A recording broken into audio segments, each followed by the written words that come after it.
Sequel ఎప్పుడు అని. మీరేం తక్కువ ఉన్నారు, మీరు అలాగే ఉన్నారు. కానీ నేను మిస్ అమ్మలో లేను కదా సార్, ఏం చేస్తాం, ఈవెంట్ చేస్తా. ఇప్పుడు కూడా ఉన్నారు మీరు. మిస్ అమ్మ 2. అంటే నీలకంఠ గారు ఈ మధ్య ఒకసారి నాకు ఒక స్క్రిప్ట్ చెప్పారండి, డెవలప్ చేస్తున్నారు, పాయింట్ చెప్పారు మిస్ అమ్మ 2 మీద. ఓకే, అంతా ఒక 15 days బ్యాక్ చెప్పారు నాకు అది. బట్ అదొక డిఫరెంట్ కథ. ఓకే, మిస్ అమ్మ సీక్వెల్ కాదు, మేమే ఉంటాం, బట్ భూమిక గారు ఉండరు. Okay okay. మీ దాకా వచ్చిందా అలయ్య గారు న్యూస్? అంటే ఐ హర్డ్. ఓకే, బట్ అదే ఈ మధ్య just 1 week back 10 days back చెప్పారు. అయితే త్వరలోనే పట్టాలెక్కాలని మనస్ఫూర్తిగా కోరుకుంటూ thank you so much. And ఇప్పుడు శివాజీ గారిని మాట్లాడవలసిందిగా రిక్వెస్ట్ చేస్తూ ఉన్నాము. పాత్రికేయ సోదరులకు, మీడియా మిత్రులకు అందరికీ నమస్కారం, గుడ్ మార్నింగ్. సాంప్రదాయని సుప్పిని శుద్ధపూసని ఈ కథ విన్నప్పుడు నాకు బాగా అనిపించి ఈటీవీకి పంపించాను విన్ వాళ్ళకి. సో వాళ్ళందరికీ కూడా నచ్చి ఈ ప్రాజెక్ట్ నాకు అప్పచెప్పారు. సో ఈటీవీతో అనుబంధం అనేది నాకు ఇప్పుడు కాదు, ఆ కంపెనీలో నేను గడిచిన 25 సంవత్సరాల్లో 30 సంవత్సరాల్లో ఒక 5-6 సినిమాలు చేశాను. లాంగ్ రిలేషన్ ఇది, ఒక సినిమాతోనో లేదంటే ఒక ఈవెంట్తోనో పోయేది కాదు. ఎస్పెషల్లీ నా రిలేషన్ విత్ బాపినీడి గారు, నేను ఈరోజు మీ ముందు మళ్ళీ కనపడటానికి కారణమే ఆయన.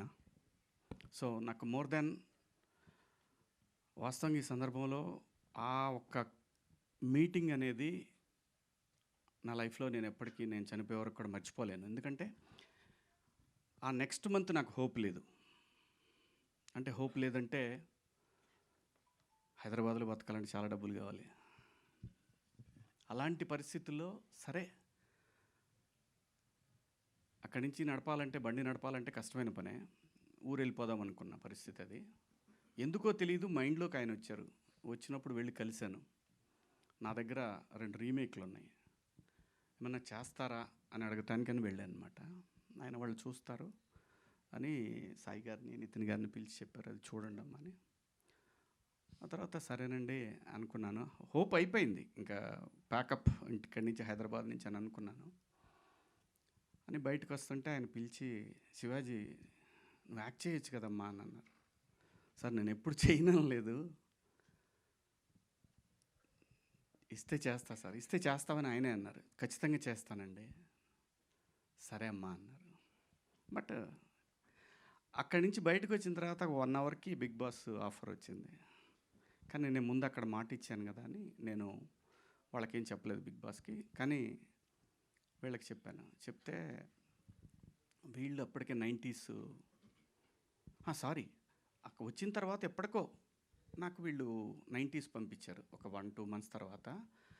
సరే చేస్తానని చెప్పాను. చేస్తానని చెప్పిన తర్వాత బిగ్ బాస్ ఆఫర్ వచ్చింది. కానీ బిగ్ బాస్ ఆఫర్ వస్తే నేను, మనోడు ఉన్నాడు కదా, తనకి చెప్పాను నేను ఇప్పుడు చేయలేను, 2 ఒకేసారి. రఘు చెప్పాడు 2 ఒకేసారి అయిపోతున్నాయి. రఘు అయినా ఒకసారి చెప్తాను నేనని బాపినీడి గారికి నితిన్ గారికి చెప్పాను, సాయి గారికి చెప్పలేదు. చెప్తే బాపినీడి గారు అన్నారు వీళ్ళతోటి చేయమను, అది కూడా యాక్సెప్ట్ చేయమను, దాని పరిస్థితిని బట్టి చేద్దాం మనం అని చెప్పి కరెక్ట్గా 1 monthలో నా పార్ట్ పూర్తి చేసి పంపించారనమాట. అలా లైఫ్లో ఏ పాయింట్ ఎక్కడ మనకి అవకాశాన్ని ఇస్తుందో తెలియని సందర్భంలో లిటరల్గా, ఎందుకంటే ఏదన్నా నేను చెప్పేసే మనిషిని. సో నాకు ఆ పరిస్థితుల్లో నేను ఫ్యామిలీని రన్ చేసే పరిస్థితి కాదు, ఊళ్ళో ప్రాపర్టీలు ఉన్నాయి, కానీ ఆ పరిస్థితి కాని సందర్భంలో నాకు ఈటీవీ బాపినీడి గారు, ఆ సంస్థ నాకు అవకాశం ఇచ్చి మళ్ళీ ఈరోజు మీ అందరి ముందు నిలబడటానికి కారణమైంది. అది ఎప్పటికీ మనం పోయే మన లాస్ట్ బ్రెత్ వరకు కూడా మనం మర్చిపోలేనటువంటి నేను ఒక సంఘటన అది. సో అలా వాళ్ళు నాకు సినిమా అప్పచెప్పారు, అదే ఈ సాంప్రదాయని సుప్పిని శుద్ధపూసని.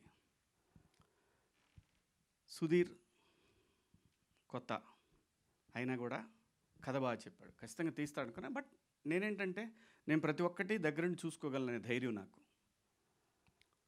చిన్నపిల్లలు మనం గట్టిగా చెప్పి కూడా చేయించుకోవచ్చు. ఆ ధైర్యం ఉంది నాకు. అలాగే ఈ సినిమా నడిచింది. అలాగే కెమెరామెన్. ఫస్ట్ ఒక కెమెరామెన్ ఉన్నాడు, కానీ మాకు కొంచెం గ్యాప్ వచ్చేసి ఆయన వెళ్ళిపోయిన తర్వాత మళ్ళీ తన ద్వారానే నేను ఏది కూడా ఎడిటర్ అయినా ఏ టెక్నీషియన్ అయినా తనకి నచ్చిన వాళ్ళనే నేను పెట్టాను. ఎందుకంటే వాళ్ళ కోఆర్డినేషన్ బాగుందనుకో ఆటోమేటిక్గా అన్నీ సెట్ అవుతాయి. అలాగే ఋత్విక్ వచ్చాడు అనమాట. ఋత్విక్ది కూడా ఏ విషయమైనా సరే ఈ ఈ కథ విషయం కానీ ఈచ్ అండ్ ఎవ్రీథింగ్ ఆర్టిస్టులు కానీ టెక్నీషియన్లు కానీ సాంగ్ కానీ ఏదైనా సరే ఎవ్రీథింగ్ మనం వెనక్కి చెప్పే చేస్తాం. ఎందుకంటే వాళ్ళు రెస్పాన్సిబిలిటీ ఇచ్చినప్పుడు చెప్పాల్సిన బాధ్యత మన దగ్గర ఉంటుంది. అలా ఈ సినిమా చేయటం జరిగింది. ఈ సినిమాకి ఇంకా చాలామంది పనిచేశారు బ్యాక్గ్రౌండ్లో. డైరెక్షన్ డిపార్ట్మెంటు, అలాగే డిఓపి, ఆర్ట్ వాళ్ళు, ఆర్టిస్టులు. ఈ సినిమాలో మీరు చూస్తే ఈ సినిమాలో నాకు కూడా తెలీదు అలా అలా అలా ఉంది సినిమా అనే విషయం నాకు తెలీదు. మీరు ప్రతి సీన్లో ఒక కొత్త ఆర్టిస్ట్ని చూస్తారు. అందరు కూడా ఫెమిలియర్ బాగా పాపులర్ ఆర్టిస్టులే. ఒక 30 మంది పైనే ఉంటారండి. చాలా బాగుంటుంది సినిమా. ఫ్యామిలీ అందరూ కూర్చొని సంక్రాంతి పండగకి ఎలాగైతే మనం ఒక సినిమా చూస్తామో అలా చూడగలిగినటువంటి ఒక సినిమా.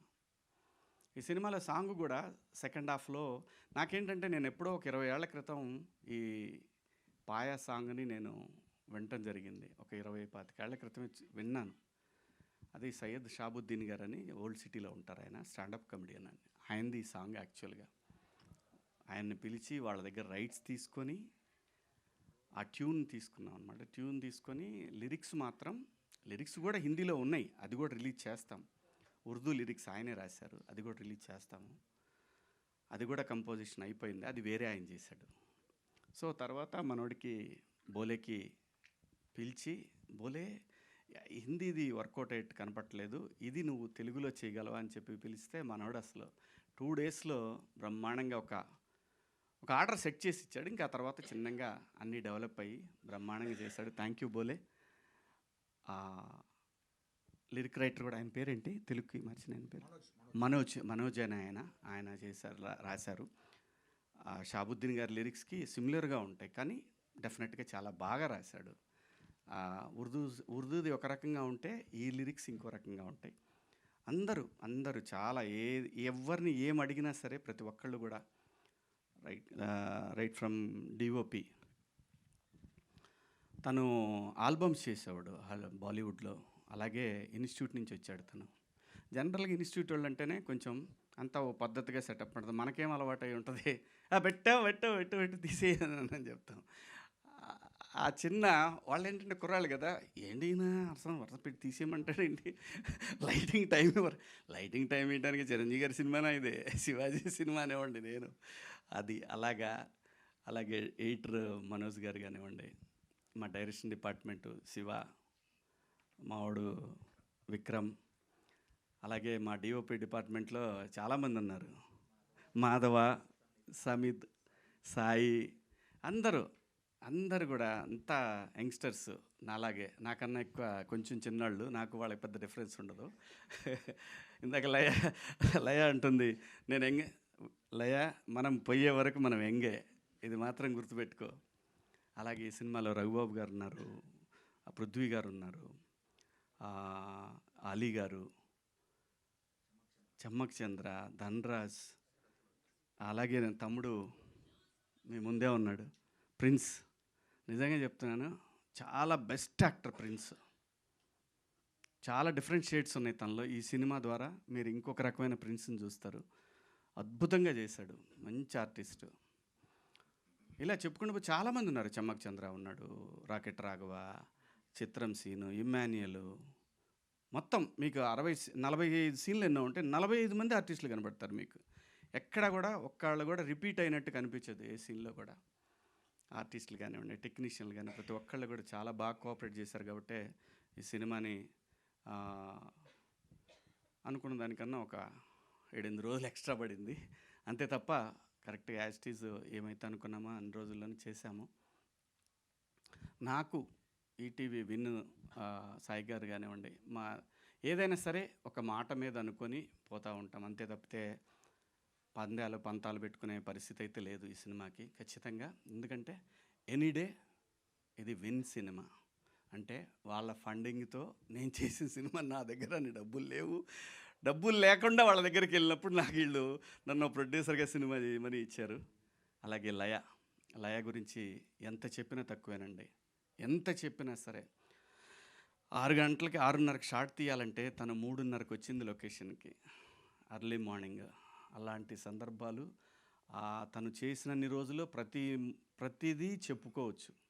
అంత బ్రహ్మాండంగా కోఆపరేట్ చేసి ఈ సినిమాని ఎలాగైనా సరే ఇది ఒక మంచి హిట్ సినిమా అవ్వాలని తను చాలా కష్టపడింది. ఈ సినిమాకి చాలా సపోర్ట్ చేసింది. Thank you Laya, thank you so much. ప్రతి ఒక్కళ్ళు, ఈవెన్ మావాడు కొంచెం అమెరికా, కానీ ఏదైనా సరే తిట్టో లాక్కొచ్చేవాడిని, 7 వచ్చేసేవాడు. అందరూ జిత్తు డ్యాన్స్ మాస్టర్ జిత్తు, మన బండ్ల గణేష్ గారితో ఎరగదీసాడు మూమెంట్స్ అన్నీ కూడా. ఈ సందర్భంగా గణేష్ అన్న నాకు తెలిసి ఎవరు అడిగినా చేసేవాడు కాదు, ఎవరు అడిగినా చెయ్యడు 100%. ఎందుకంటే నేను ఇండస్ట్రీకి వచ్చిన దగ్గర నుంచి నాకు పరిచయం ఉండి నన్ను సపోర్ట్ చేసినటువంటి వ్యక్తి బండ్ల గణేష్ గారు. అంటే ఈజ్ లైక్ ఫ్యామిలీ.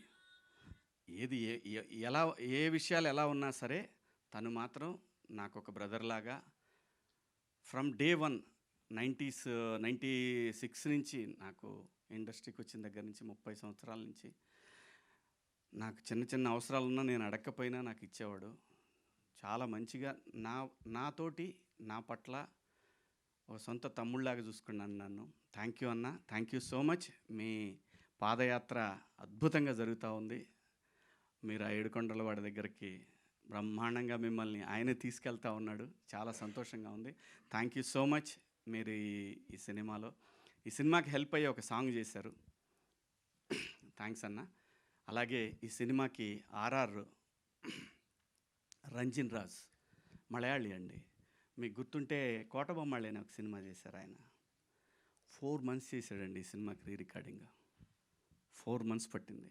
అంత బాగా చేశాడు సినిమా రీ రికార్డింగ్. డెఫినెట్గా వస్తాడు నెక్స్ట్ ఈవెంట్కి, తను ఖచ్చితంగా వస్తాడు. కొన్ని సీన్స్లో మీకు ఖచ్చితంగా అసలు ఆ సీన్ని అలా లేపేసిన సందర్భాలు కూడా మీకు కనిపిస్తూ ఉంటాయి. చాలా బ్రహ్మాండంగా చేశాడు. ఇంకా ఎవరన్నా మర్చిపోయానా? ఇంకెవరున్నారు? ఏడు దా తొందరగా పెద్దోడు అయిపోదాం అనుకుంటున్నాడు వీడు. నేను వద్దంట, ఎందుకంటే వీడు ముద్దుగా ఉంటాడు, ఇలా ఉండి చేస్తేనే చాలా సినిమాలు చేస్తాడు. మంచి ఆర్టిస్ట్ అండి. తెలుగు సినిమాలో one of the God gifted acting. దేవుడు తినికి నటుడిగా బతకమని పంపించాడు ఇక్కడికి. తొందరగా నటుడిగా ఎదగాలనుకున్నాడు. వద్దురా నువ్వు కొద్దిగా ఓపిక పడదామని చెబుతున్నాను మా వాడికి. మంచి ఆర్టిస్ట్ అండి. ఎప్పుడు ఫోన్ చేసినా సరే వాళ్ళ అమ్మ నాన్న కూడా బ్రహ్మాండంగా కోఆపరేట్ చేసి, ఎగ్జామ్స్ ఉన్నా కూడా అని అనలేను, కానీ ఎగ్జామ్స్ అప్పుడు వాడు ఎగ్జామ్ అయిపోయిన తర్వాత మాత్రం గట్టిగా లాక్కొని వచ్చేసేవాడిని. చాలా బాగా ఇది చాలా సంవత్సరాల పాటు సినిమాలు చేయాలనే కోరిక నాకు. Thank you so much. Thank you Roshan, thank you. అలాగే ఈ సినిమాలో మిత్రుడు కమల్ మొన్న ఎట్లయితే దండోరాలో ఒక మంచి పాత్ర చేశాడో, అలాగే ఈ సినిమాలో కూడా పోలీస్ ఆఫీసర్ క్యారెక్టర్ చాలా బాగా చేశాడు. అలాగే మా అన్న కాదంబరి అన్న, చాలామంది ఉన్నారండి. పేర్లు అంటే గబగబా చెప్పమంటే చెప్పలేను, కానీ చాలామంది ఆర్టిస్టులు, ఒక 30 మంది పైన ఆర్టిస్టులు ఉంటారు ఈ సినిమాలో. ప్రతి ఒక్కళ్ళు కూడా ఎవ్వరు కూడా నన్ను డేట్ చెప్తే ఇచ్చారు. అలాగే మేము చేసిన లొకేషన్లు కానీ ఒక పోర్ట్లో చేసామండి. ఫోర్ట్లో కొండవీడు, అక్కడ ఫారెస్ట్ టీం కానివ్వండి, వాళ్ళు కానివ్వండి, అందరు ప్రతి ఒక్కళ్ళు కూడా చాలా హెల్ప్ చేశారు. అలాగే అరకు పాడేరు పోలీసులు కానివ్వండి, అరకులో చేసామండి ఒక 5 రోజులు. చాలా చాలా చాలా చాలా చాలా కష్టపడ్డాం. ఒక మంచి ప్రోడక్ట్ అయితే మీరు రేపు 12వ తారీఖు విన్లో చూస్తారు. దయచేసి విన్ ఎట్లయితే మనకి 90లో ఒక కిక్ స్టార్ట్ అయిందో, అలాగే ఈ సినిమాకి నెక్స్ట్ లెవెల్కి వెళ్తుందని ఆశిస్తున్నాను. నేను వెళ్ళాలి కూడా. ఎందుకంటే విన్ అనే ఒక ప్లాట్ఫామ్ ఉంటే, ప్యూర్ తెలుగు ప్లాట్ఫామ్ ఇది ఉంటే, ఖచ్చితంగా చాలామంది కొత్త డైరెక్టర్లకి, చాలామంది ఆర్టిస్టులకి ఇది ఒక పెద్ద బూస్ట్. సో మీరందరూ కూడా రేపు 12వ తారీఖు తర్వాత డెఫినెట్గా ఎవరన్నా సబ్స్క్రైబ్ చేసుకొని వాళ్ళు ఉంటే ఇండియా, అమెరికా, ఆస్ట్రేలియా, బయట దేశాల్లో ఉన్న ప్రతి ఒక్కళ్ళకి కూడా ఇది అవైలబుల్లో ఉంది, విన్ యాప్. Please subscribe. ఒక మంచి కంటెంట్ రేపు 12వ తారీఖు మీ ముందుకు రాబోతుంది. Thank you so much. ఇన్నాళ్ళు సపోర్ట్ చేసిన ప్రతి ఒక్కళ్ళకి కూడా థ్యాంక్ యూ. అలాగే గత సినిమాలను ఎలాగైతే దండోరాని హిట్ చేసిన మీ అందరికి కూడా థ్యాంక్స్. ఈ సినిమాని కూడా సూపర్ డూపర్ హిట్ చేస్తారని ఆశిస్తూ సెలవు తీసుకుంటున్నాను. మీడియా మిత్రులకు థ్యాంక్ యూ. అలాగే మా వంశీశేఖర్, ఇంకా మేము ప్రతిసారి చెప్పుకునేదే ఉండదు, మేము ఉన్నామంటే ఖచ్చితంగా మా వెనకాల వంశీశేఖర్ ఉంటారు. మీడియా మిత్రులు మీ అందరికి కూడా పేరు పేరున థ్యాంక్స్. వేణు, వెంకట గారు అందరికి కూడా thank you so much. Thank you అండి.